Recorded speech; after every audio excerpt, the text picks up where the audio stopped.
జై శ్రీరామ్ అంటే పైన డబ్బులు వస్తాయా అంటే జై శ్రీరామ్ కాదు అల్లాహ్ అక్బర్ వస్తాయా అని అడుగుతా ఉన్నాను వారిని.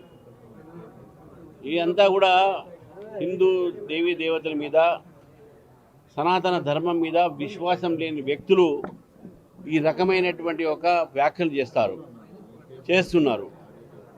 గతంలో కూడా స్టాలిన్ కొడుకు కానీ ఇటువంటి వ్యాఖ్యలు చేసే సనాతన ధర్మాన్ని, హిందువులను అవమానపరిస్తే ఈరోజు తమిళనాడు ప్రజలు వారికి బుద్ధి చెప్పడం జరిగింది.